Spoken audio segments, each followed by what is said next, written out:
back to Blister. I'm David Duchovny. Capcom's new game, Clock Tower 3, sounds like my life story. You play a teenage girl sent away to boarding school.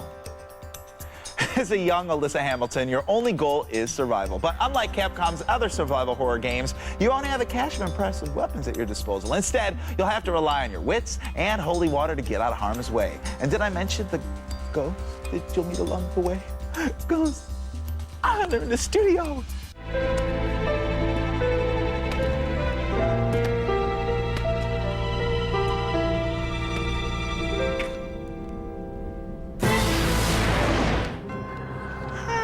My name's Alyssa, and I'm gonna tell you a story about my family. But first, let's go into a dreary medieval castle where serial killers go to find future victims.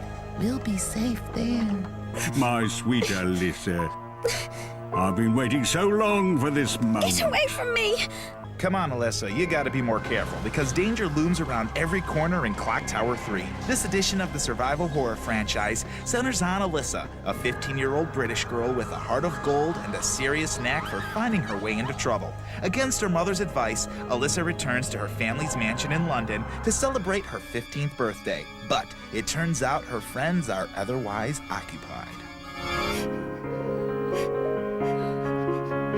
Alyssa's London is filled with disturbingly realistic violence and an intensely eerie soundtrack. So, naturally, Alyssa takes cover in safe, comforting places like an abandoned theater and dark alleys, places where she can be sure to never run into, oh no, serial killers! Alyssa! Luckily, Clock Tower 3 loads Alyssa up with massive artillery. Alyssa packs 3 splashes of holy water that can momentarily paralyze attackers, and, well, that's it.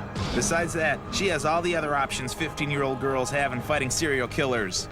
Nothing. Sometimes you run, sometimes you hide, sometimes you're scared. But the key to Clock Tower 3 is keeping your cool while you're running and hiding. When Alyssa gets panicked, she gets dizzy and loses her mobility. And worst of all, it starts to bother her when she gets bludgeoned with a sledgehammer.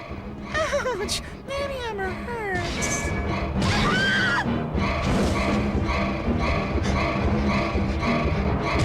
The best way to keep Alyssa from becoming panicked is to stay away from any action. Of course, serial killers and undead spirits seek out little girls, so you have to run away, crouch, and hide. The most reliable hiding places are behind translucent curtains. No joke. If you can't find such great camouflage, try downing a swig of lavender water, which will settle the panic meter, keeping Alyssa in control. Lavender water. It's calming like a candlelight bubble bath on a Sunday afternoon. Until the serial killers return.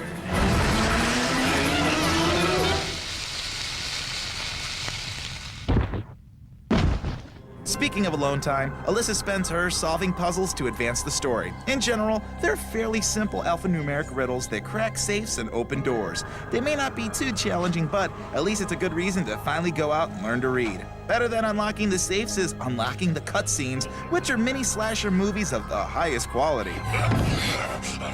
Keep on running from the serial killers. And remember, crouching and throwing holy water isn't just for the Pope anymore, it's for Clock Tower 3. The first 2 games in the Clock Tower series were point-and-click adventures, an acquired taste to be kind. So it's great to see the adventure move in an action-oriented direction.